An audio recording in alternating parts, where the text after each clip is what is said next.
দ্বিতীয় দিনের শুরুতেই তাসকিনের আঘাতে স্বস্তি টাইগারদের। অষ্টম ওভারে বিদায় নেন আব্দুল্লাহ ফজল, তার সংগ্রহ ৯ রান। আজান আওয়াইসও বিদায় নেন দ্রুত। আজান আওয়াইস আউট ১৩ রানে। তাসকিনের শিকার দ্বিতীয় উইকেট। ২৩ রানে ২ ওপেনারের বিদায়। অথচ বিনা উইকেটে ২১ রান নিয়ে দিন শুরু করেছিল পাকিস্তান। বাবর আজম ও শান মাসুদের প্রতিরোধ ভাঙল ১৭তম ওভারে। পাকিস্তানি অধিনায়ক আউট ২১ রানে। এবার উইকেট নেন স্পিনার মেহেদি মিরাজ। সৌদ শাকিলকেও বিদায় করেন মিরাজ। তার ব্যাট থেকে আসে ৮ রান। ৭৯ রানে ৪ উইকেট হারিয়ে ব্যাকফুটে পাকিস্তান। লাঞ্চ পর্যন্ত তাদের সংগ্রহ ৪ উইকেটে ৯৬ রান। বাবর আজম ৩৭ ও সালমান আগা ৬ রানে অপরাজিত ছিলেন। প্রথম সেশনে টাইগারদের দাপট ছিল পুরোপুরি। ৭৫ রানের খরচে বাংলাদেশ শিকার করে ৪ উইকেট। দ্বিতীয় সেশনের শুরুতে উইকেট আদায়ে হিমশিম খায় বাংলাদেশ। বাবর আজম ও সালমান আগা অনায়াসে ৫০ রানের জুটি করেন। বাবর পূরণ করেন টেস্টের ৩১তম ৫০। বাবর আজমকে বিদায় করেন নাহিদ রানা। এই অভিজ্ঞ ব্যাটার আউট ৬৮ রানে। সালমান আগা ইনিংস বড় করতে পারেননি, তিনি বিদায় নিলেন ২১ রানে। তাইজুলের উইকেট শিকার। ১৫০ রানে পাকিস্তানের ৬ উইকেট পতন।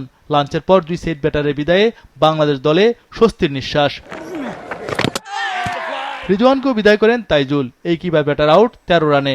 ১৭৪ রানে ৭ উইকেট হারায় পাকিস্তান। চা বিরতি পর্যন্ত পাকিস্তান তোলে ৮ উইকেটে ২০৬ রান।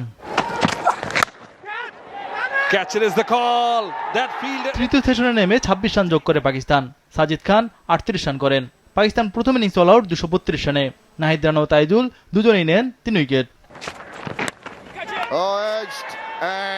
৪৬ রানে লিড নিয়ে দ্বিতীয় ইনিংসে নামে বাংলাদেশ। অভিষেকটা রাঙাতে পারলেন না তানজিদ তামিম। এবার বিদায় নিলেন ৪ রানে। প্রথম ইনিংসে করেছিলেন ২৬ রান। তবে মাহমুদুল জয় ও মুমিনুল দারুণ ব্যাটিং করেন। পাকিস্তানের বিপক্ষে টাইগারদের ১৭ রানের লিড অতিক্রম। দ্বিতীয় উইকেটে জয় মুমিনুল গড়েন ৫০ রানের জুটি।